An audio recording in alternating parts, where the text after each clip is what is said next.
can put this number here, this way. I can call here this summation, this result. Now, reminding you that 1/4 AC equals 1/4 pi. We found this in a video that I did before. We have pi fourth equals 1/4 of this, and so pi equals this summation.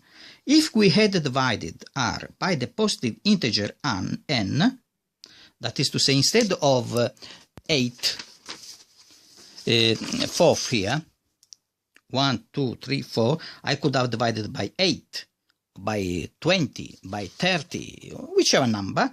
I would have had this formula here. Pi fourth equals to 1 over n times this summation, which stops to square root 1 minus n minus 1 over n squared. And multiplying on the left by 4 and as well on the right, the 4 from here goes here. So pi equals to 4 over n times all this summation. And we have got what we wanted, the formula of pi. This formula is easily, this formula here,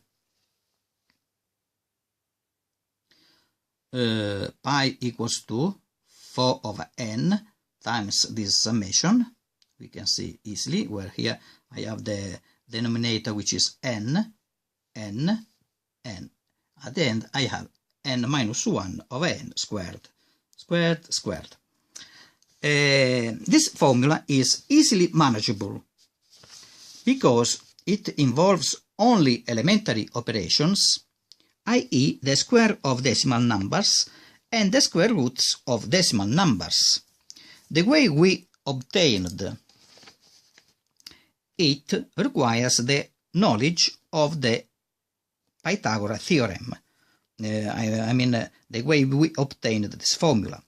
These things are well known by a student of the age 13-14, but they could also be taught to students of the age 10-11, as it happens in the primary schools, where the method they follow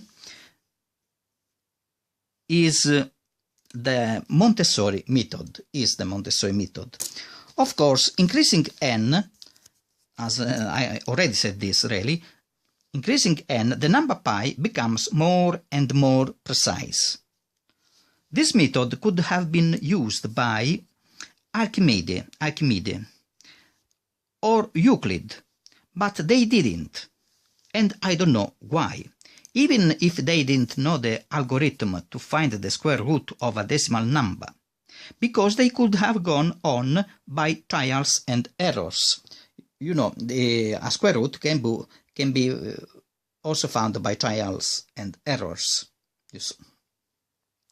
It's quite easy to understand what I mean.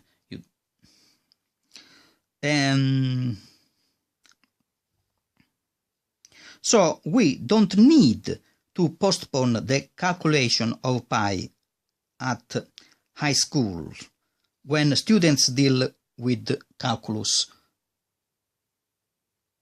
I mean to say that we, at the age of 14, a boy or a girl could wonder, how can I find pi with more precision?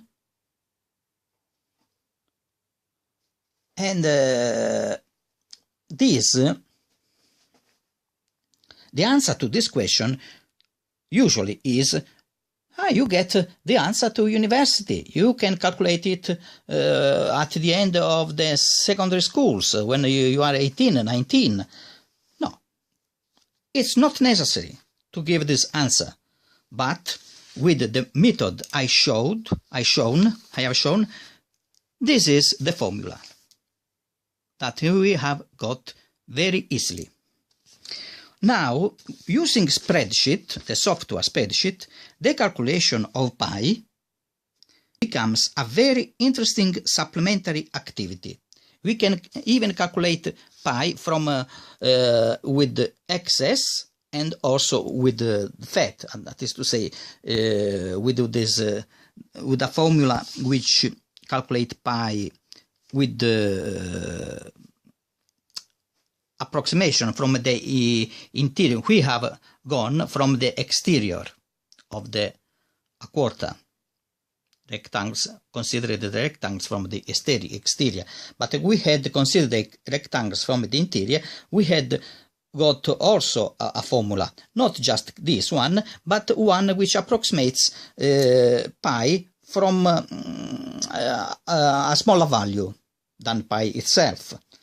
So what I mean is that the calculation of pi can be made very precisely, and we can also calculate the difference of pi between this formula obtained by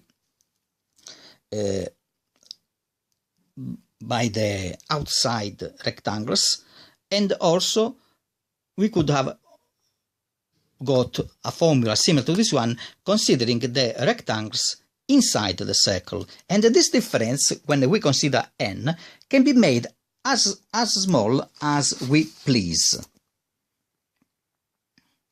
This activity I could also do it on a video, but it is not this the point. The point was to obtain this formula.